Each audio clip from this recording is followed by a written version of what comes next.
Honorable Speaker, in the current status quo, there are various protest movements, like the School Strike for Climate movement, that are increasing, where students do not attend school to voice their concerns about various societal issues.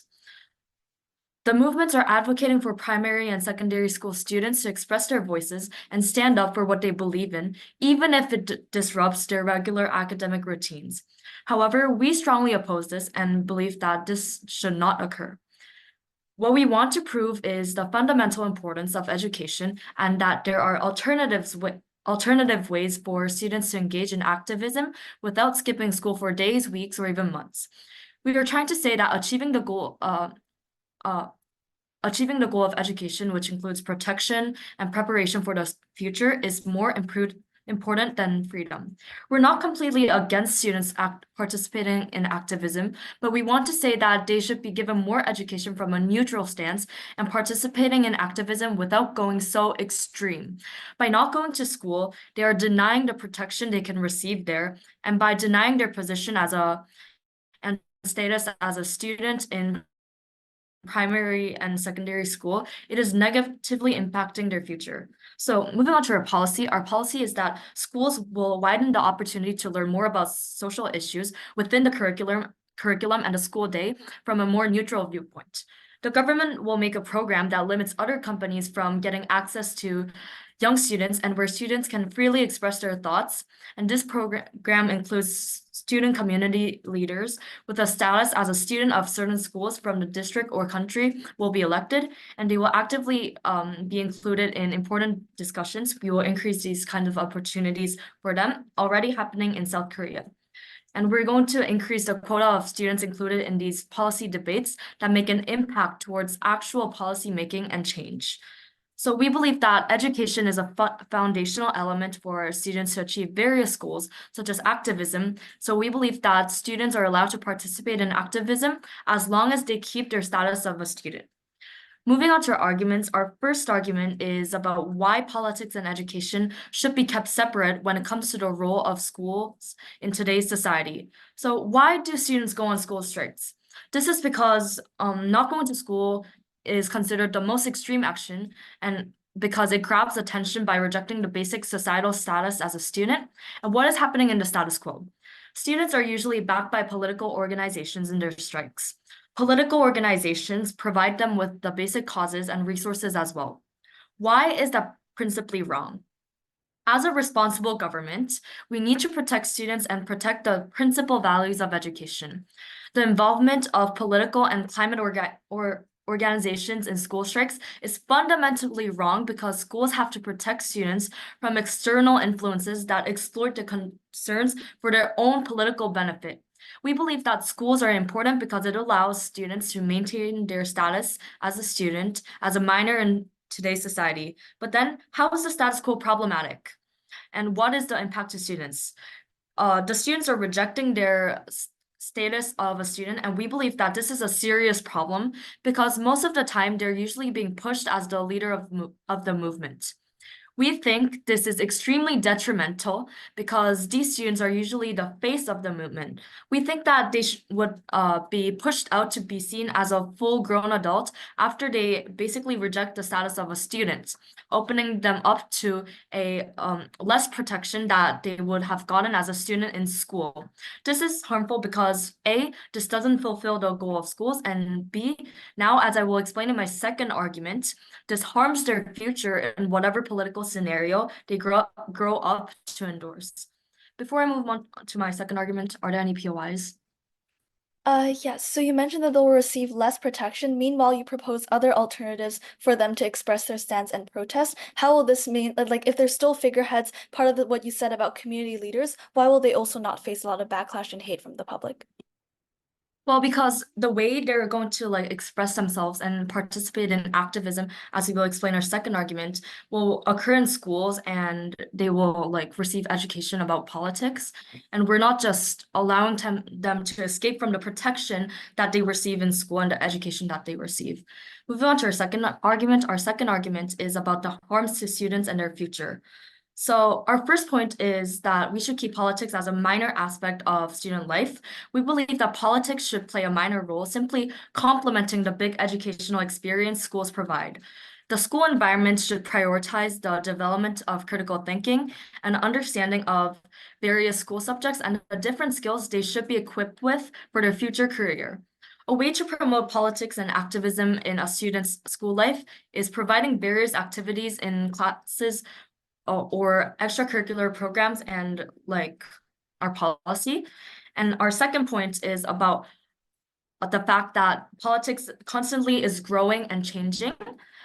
A person who went, for example, on school strikes when they were a teenager could recognize, due to the evolving nature of politics, what they pursued as a kid, missing out in school and going on strikes, may contradict what they actually want to pursue in politics as an adult, because it's very likely that they have been manipulated by these big political organizations to participate in these strikes and become the face of that like group.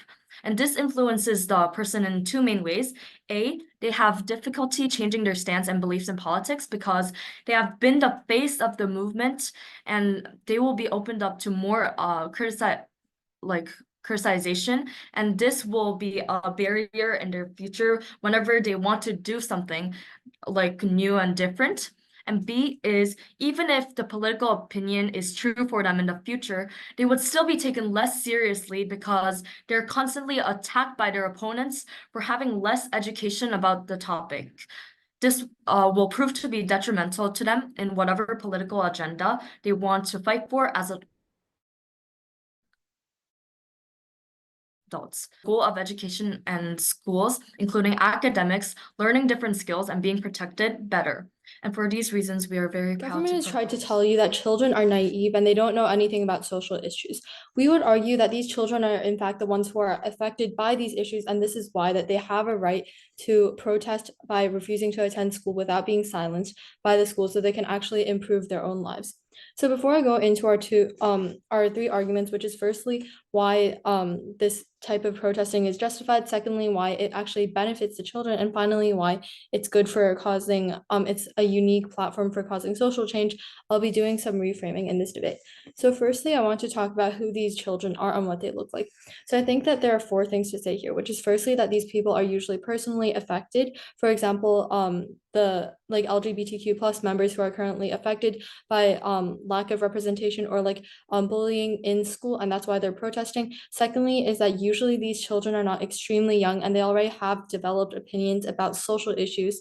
Thirdly is that usually when they're able to participate in these things such as refusing to go to school, it's after they receive parental consent, and this means that they actually have discourse between the children and the parents about what they want to achieve and why they're deciding not to go to school. So children can't just like go skip school and like pretend to be protesting. And finally is that these events are usually organized by, for example, student leaders, so that a large group of students don't go to school on the same day, for example. And so I think that this also responds to their argument about like exploitative political organizations manipulating children, right?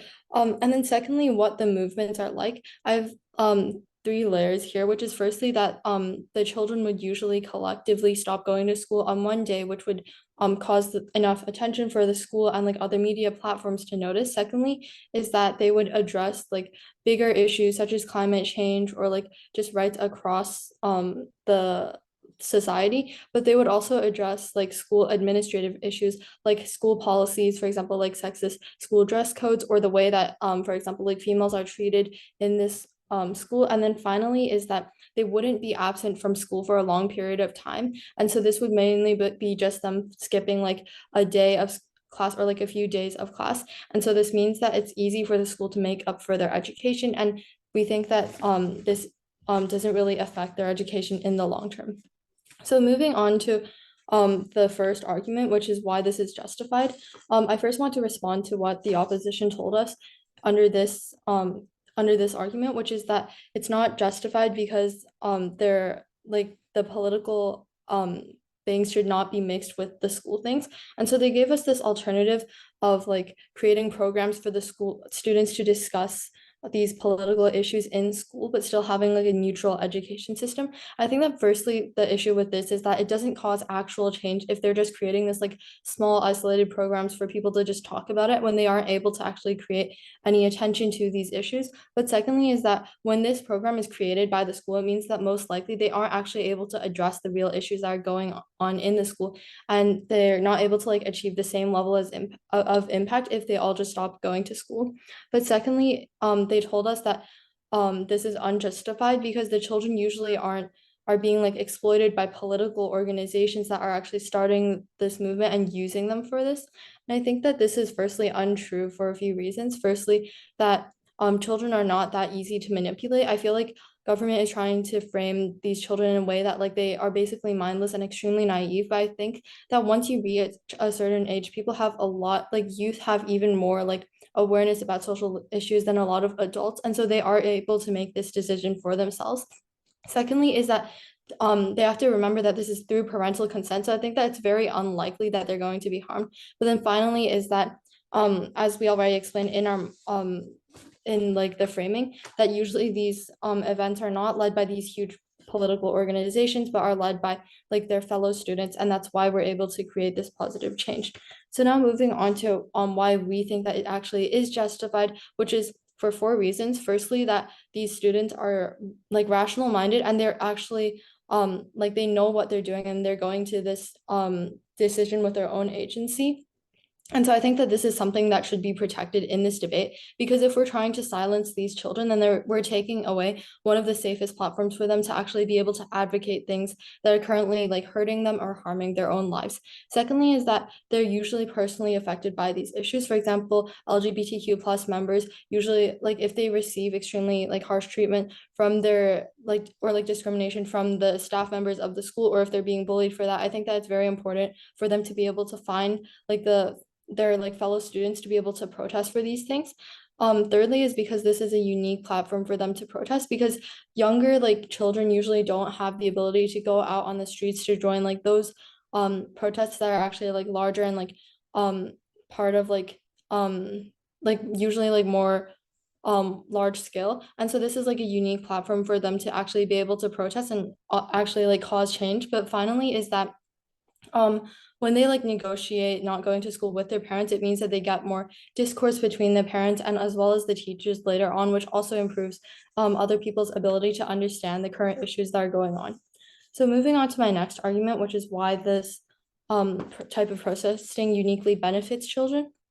So there are a few reasons for this, which is that firstly, that like this is like the safest form for children to protest compared to like a lot of like violent street protests that are actually created by larger organizations. This allows them to protest safely, which also like kind of mitigates their argument about the school's obligation to protect children, because based on our characterization, we don't think that this form of protesting by just not going to school is extremely dangerous. Secondly is that it improves children's lives directly. For example, if they're currently targeted in school or they face harassment as females in school, then it means that they're actually able to directly advocate for this issue and bring it to attention and bring it to the attention of their school. For example, when all the girls stop coming to class one day, which causes the school to bring more attention to this and actually like have more incentive to solve the issue. Thirdly is because it teaches children that their freedom of expression is extremely important. I think this is very important in this debate because it has a long-term impact of children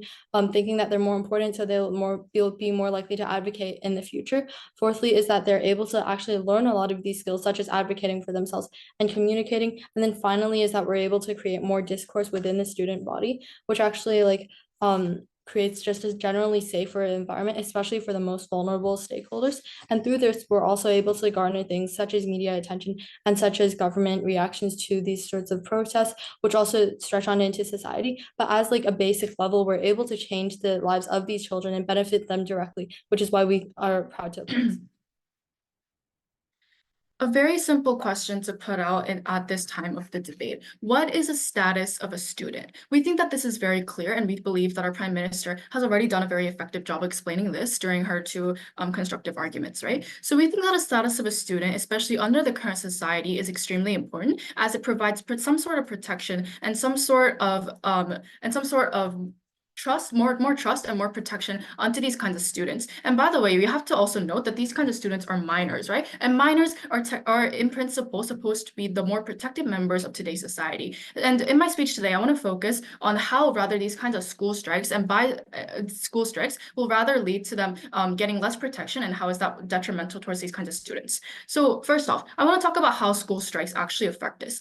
So elaborating upon our Prime Minister, we already told you that school strikes actually just means it's not them just like not going to school and showing their parents and the government what they think, right? It also means that by refusing to go to school, we think that they're actively showing that they reject that status of a student, right? They're telling they're telling the government that they reject that safety net provided by the government. And we think that this already happened in the status quo. They're like, oh, we're not just powerless students, we're not stupid kids, and we want to be treated as adults when it comes to these important societal issues. And in some parts we do agree. Obviously, students should be taken very seriously, right? But then we're telling you, because we have to consider these minors as minors under the societal structures and under a responsible government, we have to tell you that these kinds of safety nets exist, and they exist for a reason. So having said that, we think that that's the reason why school strikes should not be allowed in the current status quo. So having said that, before I move on to the last argument, I'd like to rebut towards the previous speaker and a couple of her points. Right, so the first point was that she tried to refute to our previous speaker, talking about how these children are not exploited by the organizations, and that we're continuously trying to frame the children as naive and like really dumb, right? But then first off, we think that children in of itself, their characteristics are very naive. We don't think that that's something that the opposition can really dispute by saying, hey, because like, they know a lot about these things, they're automatically going to have the same sort of like critical level of thinking skills as adults. And we think that first off, this is not very feasible. And second, even if they are super smart, right? And obviously they are very interested about these kinds of movements. We're not saying that's bad, but then we also told you why we have to assume that's the truth under our society. Because we as the government have a specific role in order to protect these kinds of students from the kind of criticization and from the kind of hate that they will get as adults. But then why is that more achievable on our side and under our policy compared towards the opposition or maybe the status quo, right? We told you in our policy how these kinds of students will be able to have much more opportunities to start change from the inside, right? We told you how there's going to be an increased quota for students to get involved in actual discussions, leading to maybe changes in policy or changes in like school policy, as the opposition talked about. But then we think that this is actually going to happen, and I'm going to elaborate upon this better on how that's like more efficient or whatever. But then they also talked about how these kinds of big political organizations that we talked about are not impacting the children very well. First off, we don't think that that's very true. We think that the opposition just completely refuses to engage with our whole chunk of our first argument, talking about how these kinds of organizations actually provide resources for these kinds of students to get them interested in these kinds of causes. And second of all, how these organizations are going to be starting to try organizations and movements. And for example, if you like go to the sites of these kinds of organizations, most of the time there are links like, hey, do you want to start a school strike in your school, and we're going to support you, and things like that. And then so what I'm trying to say is that we have to assume that these kinds of students need protection. And then the second point about they tried to talk about how like the students are actually affected and they want to cause change. But then and then sort of related, they also talk about how this uniquely benefits children because it's the safest way, right? So first off, we think that rather, we already told you school strikes are not the most efficient way to do this, and rather we think that our policy is going to be much more important. This is also related to our second argument, which they refuse to engage with, by the way. We think that because they're actually going to, because like in the short term, when they're students, we think that they're going to be much more respected and have much more opportunities to cause change to the issues that are important to themselves and their experiences if they're taken more seriously in a discussion where that discussion itself is taken seriously, right? So for example, like I know that we're all students and like we're all talking about this, and we know that students are not dumb, right? But then we think that as a society, not everyone in the society, we think that majority of the society usually doesn't have a very good view about this. Take the example of like Greta Thunberg. She's trying to do good and like stop climate change and whatnot, but then in fact, we think that most of adults and mostly like politicians who have power don't actually take her very seriously because they think that she's a child and all she's doing is like making children riot out of their houses and whatever. And we think that rather these kinds of school strikes, because they are actively rejecting the status of a student, as I already talked about, and telling them that they want to be treated like adults, is rather decreasing their credibility. And we think that rather these kinds policies that we give to you is much better. And secondly, we also explain to you how in the future, whether or not they keep their political stance or they change their political agenda, it's still going to be better for them, for their credibility and for their like health and whatever, if they don't participate in these kinds of strikes as a child. So yeah, having said that, I'd like to move on towards the last argument of the government side, talking about the direct protection of the students' physical and mental needs. And this also correlates with the role of the school in protecting the children because of their status, right? And we think that protest itself can result in dangerous situations. But then, you might think, hey, they're just not going to school. How is that going to change anything? But then first off, we think that again, the status of the students, they're going to be open for much more criticization compared to when they're protected by like their status of the school or their status of students itself in these kinds of policy debates. And secondly, we think that going through these school strikes will also lead these kinds of students to get more like involved in other more direct protests that may not be part of school strikes, right? And then we think that first off, about the part of like physical harm, we think that protests in the current status quo lead to violent situations. And we think that this is especially more dangerous for minors. And then for minors, which we think the government has a clear rule to stop. And then we also think that there's the issue of criminal records, right? We think criminal records, especially in the current status quo, have serious effects in their future. And it doesn't matter whether or not that they have a lot of love for that political cause. We think that the role of schools is to provide opportunities for students to, avoid these kinds of bad things by providing a safe outlet for them to make changes to the like political agendas that they actually want to talk about, as we already told you in our policy. And we think that this also talks about the role of the students as well. And about the mental needs, I think I already touched upon this topic, but then the fact, again, going back to the status, which we believe is very important, going back to the status of the students, we think that these kinds of students will just be able to have so much more protection as the status of the students because they are subjected to less criticization as students. So chairs, we think that at the end of the day, we are being a responsible government because we have to assume that these kinds of students are minors and again, not completely rational people. And two, we have to fulfill the role of education and role of For schools. many children, school is not a safe place for them. Our opponents have told you many times that children should not give up their protection, but they never tell you what this protection actually looks like. We believe in many cases, students are protesting issues because social issues actually trickle down into their own lives.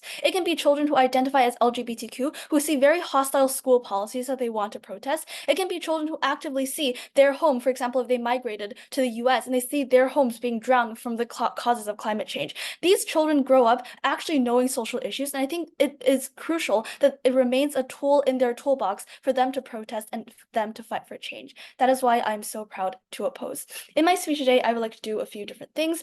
Basically, I would like to analyze the debate so far through three different main clash points. Firstly, whether children are actually coerced and talking about the physical impacts on children. Secondly, in terms of the principle that our opponents bring up, and I'll respond to them why that's not that important. And then finally, I'll talk about this idea of alternative, addressing what our opponents propose to you in their world, and prove to you why student going on school strikes is the best option for them to protest on either side of the house. So let's first move on to the first idea of whether children are coerced and what impacts are caused by them in the first place. Our opponents in their arguments, they tell you two main things. That firstly, major political organizations coerce children, and that secondly, if children start protesting too early, it will harm their future political pursuits. Let's first respond to this idea of major political organizations coercing children. I think firstly, it is something that, yes, they might provide you resources, but in many cases, this does not mean coercion. It does not mean people actively forcing children to do it in any way. And that, in fact, children still have full autonomy over what decisions they're making. This looks like if I just want to go to school tomorrow, obviously I will still go to school tomorrow. And there's also the barrier of protection not responded to by our opponents of parents. If parents actively see this organization trying to use their child as a human shield to push for an idea, obviously they're not going to support their children joining this school strike, and the school strike will simply not happen in the first place. I think that these major political organizations have the incentive not to directly push children forward, because that just makes them look like they're trying to hide behind children. Rather, it should be children themselves who are aware of these social issues, who want to speak out, who reach out to the organizations in the first place. Or, in fact, this motion can simply mean you don't even have to miss school to join some sort of other protest. Your act of missing school alone is protesting problems in the administration, problems in society. And so many cases, it doesn't even have to do with political organizations in the first place.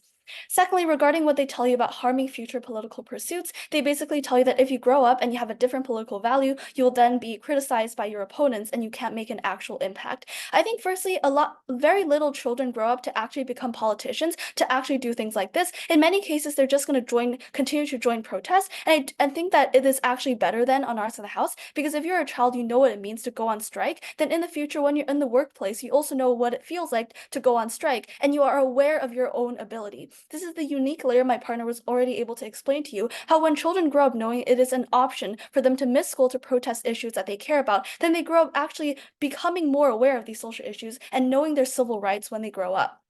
So I think that yes, if the issues, and furthermore, responding to their idea of future political pursuits, I believe if children are protesting issues that genuinely concern them, if I am an LGBTQ individual and I know that if I grow up I will continue to face the same oppression, then I will still have the same values when I grow up. So I simply don't think this idea our opponents give you has any impact.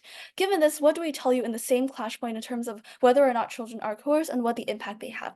We say children are very unlikely to be coerced, and I would just like to extend on what my first speaker told you in terms of the argument of children having the incentive to actually protest. I think there are three layers here. Firstly, signs of discrimination start from a very young age. Often it hurts your self-esteem. For example, as a child of a racial minority, I might grow up facing really bad administration decisions, making me feel like I don't belong. Protests uniquely giving me the incentive to realize it is not my issue, that it is not my fault that people are treating me negatively, and it teaches people how to protest in the long term. Secondly, children are often supported by their families, like I've already elaborated before. And thirdly, children are now growing up on our side, already being more aware of social issues. All of this means that children do have the incentive to protest on our side, and we give them the tool to be able to do so. Finally, we tell you that we uniquely empower students on our side of the house because you actually teach them how to do this from a young age. On their side, it is basically the government oppressing their right to protest in the first place. And I think we already win this clash point. On our side, we're not coercing children in any way. But then moving on to the second clash in terms of the principle of education versus the right to protest. What does our opponents tell you? Our opponents tell you basically two main principles. One, that the government should protect children from external pressure. Secondly, that children should not give up their role as a student. Let's first look at the idea of external pressure. I would just like to say that external pressure on these children comes more from social problems than advocacy groups. It is not these groups forcing the children to protest, it's the schools treating them negatively, it's society treating them negatively that makes them want to protest in the first place. But in addition, I think this is a fundamental right to protest. In a democracy, in any country, I think that children just like any other citizen, should have the right to protest and express their values. And I would just like to mention quickly, before we move on, that this is the best way for children to protest. Because say if children go to other actual demonstrations on the streets, that can become very violent, that can threaten them significantly. Also, the alternative that our opponents try to prove to you in terms of children joining student representation, that doesn't do anything beyond the school. And I think in many cases, school administration will always override these children. On their side, basically, alternatives are either ineffective or more dangerous to the children. So I think the best way that we are actually able to fulfill the government's obligation of protecting children is by giving them the right to protest. We should not oppose their right to protest on our opponent's side of the house. Then they tell you children should not give up their role as a student. I would just like to say that children are simply not giving up their role as a student. Just like, for example, a person going on strike does not mean I'm no longer an employee or I'm no longer a worker. I'm simply an employee who is very unhappy about the situation and I want to make a change. I think in addition, what our opponents say about children being targets of social criticism, I think many cases that is not going to be true because A, you're part of a large group, your name is probably not even identified by any media post that post about it, you're not going to directly release any criticism. Rather, you as a group are bringing this issue to the general society when media attention sees, for example, thousands of secondary school students all deciding to protest on the same day, leave school, and it's because of, for example, recent policy done by the for example, canceling affirmative action, for example, that directly tells society what issue they should focus on and basically makes children's voice heard. So at this point, I think I'm able to prove to you that the principles our opponents are trying to prove to you simply are overweighed by the idea that children should be able to defend their rights and fight for a better society. And because of all these reasons and proving that no alternatives work, we propose a world in which children should be able to go on school events. Very proud to oppose. So in this debate, I mainly have two questions that I want to identify. My first question is about education versus freedom. So I will mainly like to talk about 3 points here. So I would first like to talk about safety. So I would like to talk about the status of the students. We think that when students politically engage with politics from a young age, where their political sense isn't very clear, big companies will take advantage to achieve their goal. And this will expose students to biased information, which hinders students learning diverse information. But when they have the status of a student, we think that they will get more protection from the government and other institutions. They stated that individuals has like parental support, which could be like beneficial. However, we don't think this is quite enough, because if big companies like tend to like take advantage of individuals' protests, then parent don't have a full power to deny rather than the government itself. And in the first place, this parental support isn't actually guaranteed. There might be students who just goes against parents' will and just protest, and they didn't really clearly explain why there will always be parental support, right? Also, on the opposition side of the branch, they stated that if they don't have the status of like students, it will still be fine. But we don't think this is true, because if they don't have the status of students, and what will likely happen is that in social media or other platforms, they will be criticized like adults, which again is not protecting individuals, right? We think that when other people view like those individuals not as students because they don't go to school in the first place, they will just criticize, not thinking about the status of students, which will be detrimental, right? And also, I would like to talk about individual stance in this point. So the other team said that these students are old enough to engage with these political matters. But from the start, the government branch thinks the opposite. Students are still a minority in society, and there's a reason why. Because they're still learning, right? Do you actually think that a 10-year-old student is old enough and mature enough to step inside the society? We don't think so, right? They never clearly explain why they will still be mature in a very young age, right? They just assume they will be mature. There's a reason why students are defined as minorities in the first place, since they are still getting educated to become mature, right? The education is a step that students could become more mature, but on the opposition branch, they cannot achieve this. And it's rather unclear, right? They said the students will be mature, but in the first place, the students who they assume is mature is not getting proper education and like stepping proper steps to become mature. We think skipping these results cannot make one students become mature, right?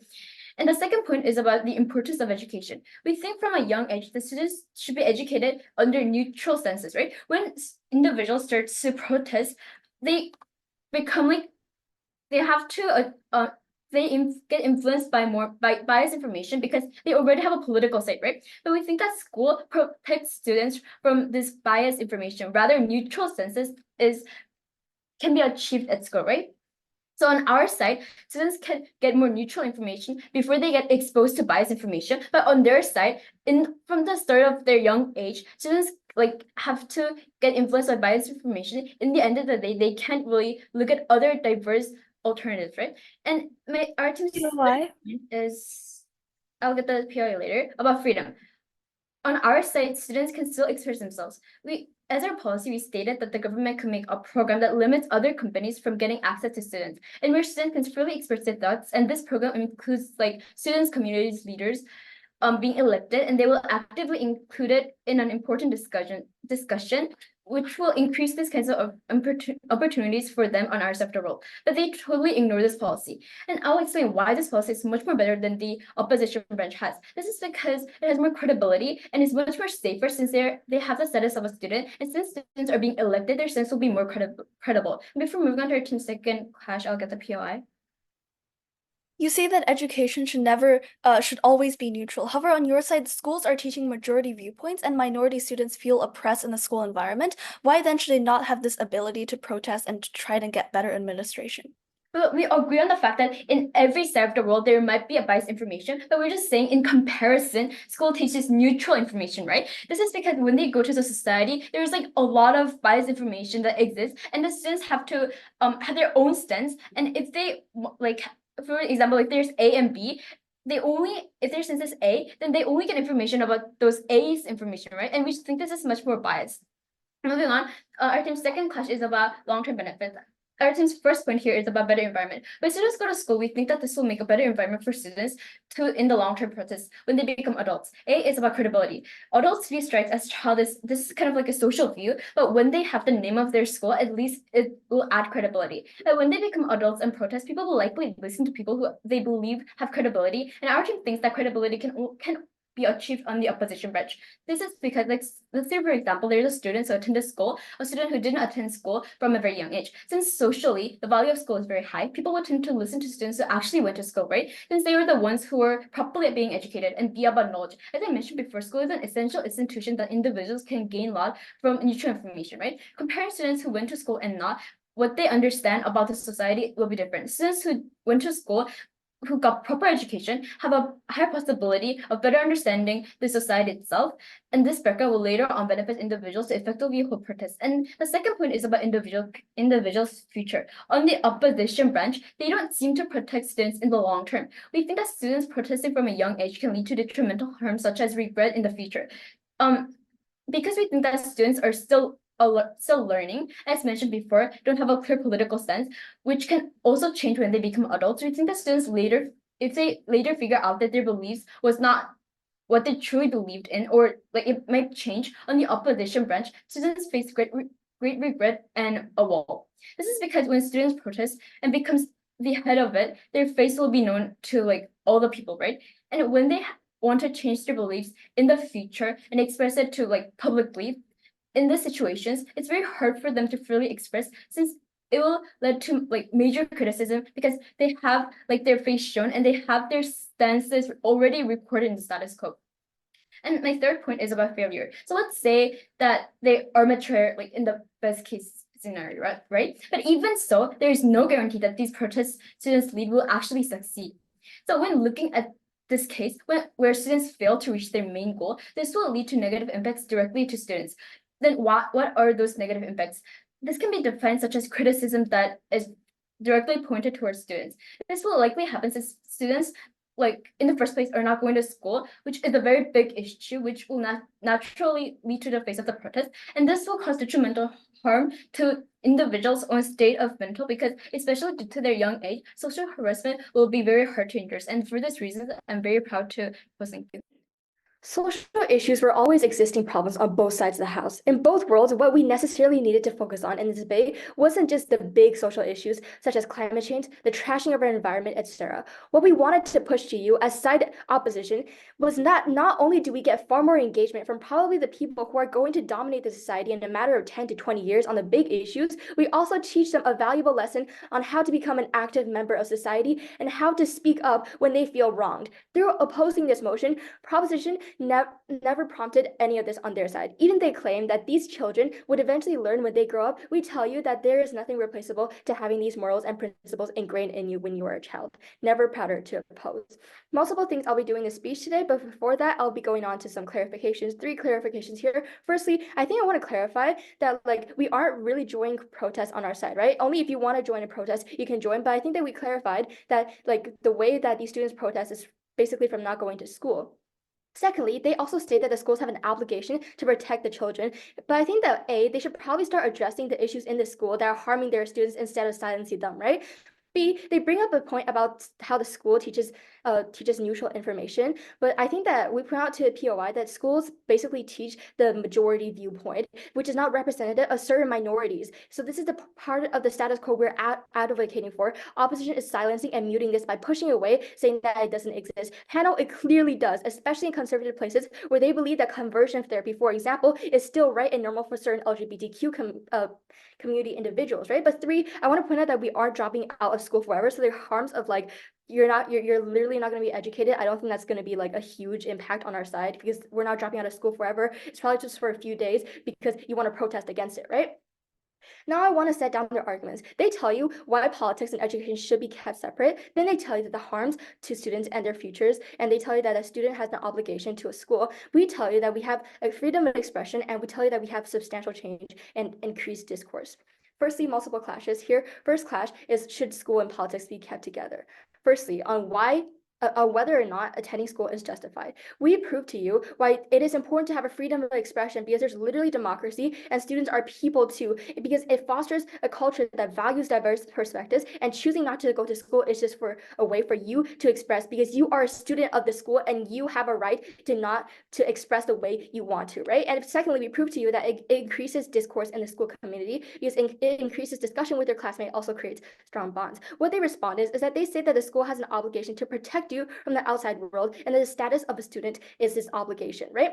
Why we are so right. One, they don't respond with anything we tell you on a Discord point. Two, I don't think that this is the case because we told you that this policy is a great way for students to speak up if they're being oppressed in school. If the school is already against you, what obligation does the school have to protect you, right? It's funny that they're not engaging. But three, parental support is mistaken here. What we mean is that parents can help the decisions of a younger child as they are more quote unquote naive and innocent and immature as proposition frames, right? They have the power to say no to a 10-year-old child. But I think that in comparison, if you're older, for example, if you're like 14, if you're older, you have the judgment on whether or not you want to join because you can actually evaluate, right? This is what we meant by the parent point. Now I want to focus on them. What do they offer in this clash? They tell you that politics and education should be kept separate and that you should have a status of a student. You have an obligation to go to school. One, that not going to school is very extreme and is an extreme actions. It basically rejects your basic societal responsibility. Secondly, they tell you that it's fundamentally wrong because the school has an obligation to protect students from external concerns, right? Responses here. One, I don't think that a student really has an obligation to go to school in the status quo. And in reality, you can see how this reflects, right? A lot of children already skip school already. So if the government pushes this obligation so much, I think that a better alternative for their side could just be arguing for is to solve all students to literally go attend school. But this is clearly not the case. Two, even if this were true, it's not even that severe. Panel, look, we are literally allowing students to be able to speak up for themselves. That is something irreplaceable and only exclusive to our side. But secondly, even if, for example, if the school environment is toxic towards LGBTQ ideas, you can refuse to go to school. I think that this is a way for you to speak up as a person. It is irreplaceable on their side of the house. But thirdly, even if this is true, they never tell you why rejecting your status is so detrimental, right? So overall, I think that we win because we prove to you the freedom of expression, the purpose of that. Secondly, we tell you that it increases discourse in your school community, which I'll expand on later in terms of substantial benefit. Second clash, is there actually substantial benefit and multiple categories here? Firstly, does it harm the student? They tell you that it exploits these students through these organizations and the children are naive and they have alternatives instead. Response here. I think that we told you that the safest platform is based on our model, right? We aren't coercing children to join these organizations. And to add on, I think that we have parents. If parents see that these protests are using their children for wrong purposes, they can literally stop them. Because if you're under 18 and what proposition says, they're literally minors. These parents, they have a right to tell their children, no, you should not go. I don't think that this is the best idea for you, right? But secondly, I think that these children have a choice as well. Second layer here is that the alternatives they say, for example, extracurriculars to learn about climate change in school, I don't think that will work. Why is this the case? A, we all learn about climate change in school, for example, but we don't do anything about it. We can't donate or do anything big about it because we're minors. But thirdly, they tell you that these children become embroiled in these violent protests, which is bad for them. But I don't think this is the case because you have your family in your way, right? You can consult them. A few things, they tell you that there's going to be external pressure, but I think that schools and society treating them bad already makes them want to protest, not the organizations. Second subcategory here on how the benefits on our side overweigh, right? I want to focus on us lastly, right? Why do we still win even if in terms of substantial benefit, even if some things that they say does manifest? I think that what we tell you is that we explain to you exclusively how it empowers the students in the long term, because their participation in social change can lead to the opening of their perspectives. We think that this is an opportunity for children to learn that they have a right to say things, that they have a right and a role in this democratic community that we live in day to day, right? And this is something that they don't get to experience on a basis at school. So for example, if you're a part of the LGBTQ community, you can express your identity, especially if you live in a conservative area. Two, we tell you that you're more inclined to actually do change in the future because it is literally ingrained into you, this value that you can actually have the right to speak up actually is ingrained into you, which means that you're more likely and more inclined to protest in the future if you think you have been wronged, right? Thirdly, we tell you that things such as like immediacy is fulfilled, right? For example, the Israel vs Gaza war, you can't just wait until the weekend. You can literally just speak out if you feel it's wrong, right? Lastly, on social impact, we tell you that there's public pressure to the government and the schools, and it draws media attention. For example, if there's a random girl selling cookies on the side, you probably won't want to buy it. But if it's just like a really small child, you probably want to buy it, like Girl Scouts selling cookies. We tell you that it gains more attention in the process. We tell you that this is the best alternative. Never prouder to propose. Proposition tries to paint to you the world that looks like a perfect world in which children doing anything out the lines is them forfeiting all of their protection, all of their benefits. This is not what the world looks like. We are able to prove to you that the world looks like in which a world children are affected by social issues. They trickle down to them from childhood. They have this awareness of social issues. They want to make change in the first place. We believe that this motion means that our opponent's burden is to prove that the government should oppose this action completely. We tell you that children should have this tool to be able to express themselves. I don't think our opponents were able to fill their burden. I'm very proud to oppose. In my speech today, again, I would like to look at this debate through the three different mechanisms. Firstly, benefits and harms to children. Secondly, principles. And finally, alternatives. And meanwhile, I'll respond to a lot of things that the whip said in her speech. But firstly, in terms of this idea of benefits and harms, in addition to what they previously told you, the whip told you that like the children should not lose education, and that basically the entire team makes it seem like on our side of the house, children are dropping out of education. However, like my whip has already told you, that does not happen because only a small minority drop out. There's only one Greta Thunberg. Many other people, they might participate in one school strike. However, that often doesn't lead on to, for example, just dropping out of education completely. But secondly, I think the benefit just will always outweigh the harm on our side of the house. This is because the majority is taught the skills of civil action. It is important for parents and these organizations to tell children from a young age that if there's something bad in your school administration, if there's something bad in society that you want to protest, you should have the right to do so. We are the only side that is able to protect this right. But then they also tell you that schools should only teach children non-biased viewpoints, and that now you're tainting them and teaching them bad values. Judge, there's no world in which children are not exposed to biased values right now. Children currently have access to social media, like so many, like for example, from TikTok to Twitter to all of these different platforms. Children are exposed to perspectives anyway.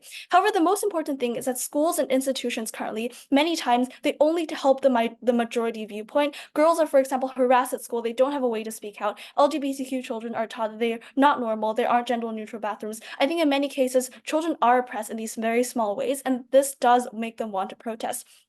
This means rather than on our side of the house having this sort of biased viewpoint tainting children, it is that we actually give them the power for children who already have biased, quote unquote, biased viewpoints, who support their own beliefs to speak out for themselves. So I think at this point, we're able to overweigh all of them, the harms that we're able to propose to you.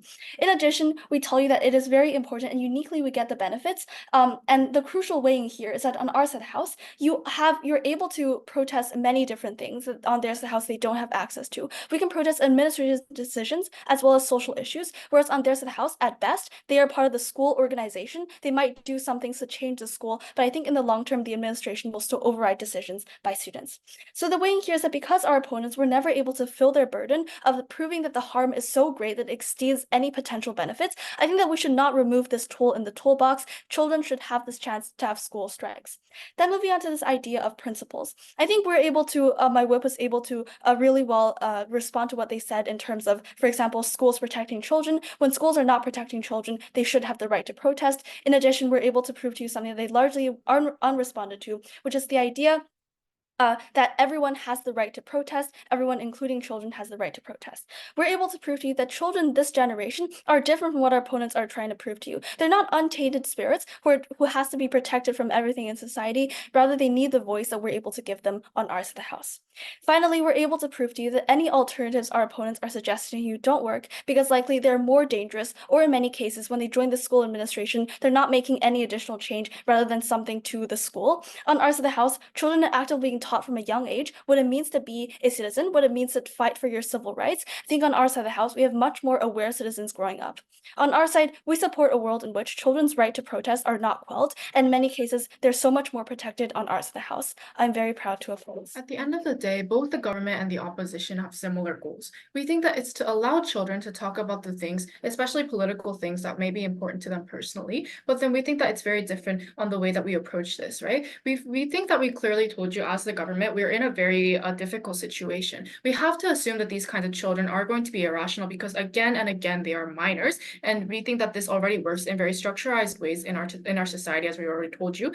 But as we already told you. But then we think that the government is not like is also going to provide these kinds of students with some sort of alternative so that they can actually achieve this goal. But then rather on the other hand, we think that the opposition is ignoring the points about like the status of the students and rather ignoring the duties of the government that we actually have to take in today's society. And we think that's the reason why the government team takes this debate home. And so we think that this goal actually directly correlates with the burdens of both the government and the opposition, right? So to talk about this, I'm going to be comparing like what's going to happen to each stakeholder that was like important in today's debate, right? So the first stakeholder we think was about the political organizations that may or may not be behind these kinds of school strikes or other movements. So we told you that in the government side, whether they want to or not, we think that students are inevitably going to be the face of the movement. And we think that because political organizations cannot provide long-term protection and guidelines compared to like schools, we think that this is going to be problematic. The opposition rebutted to this throughout their case, saying mostly about the points about like how parents can protect these kinds of children. So first off, we already told you in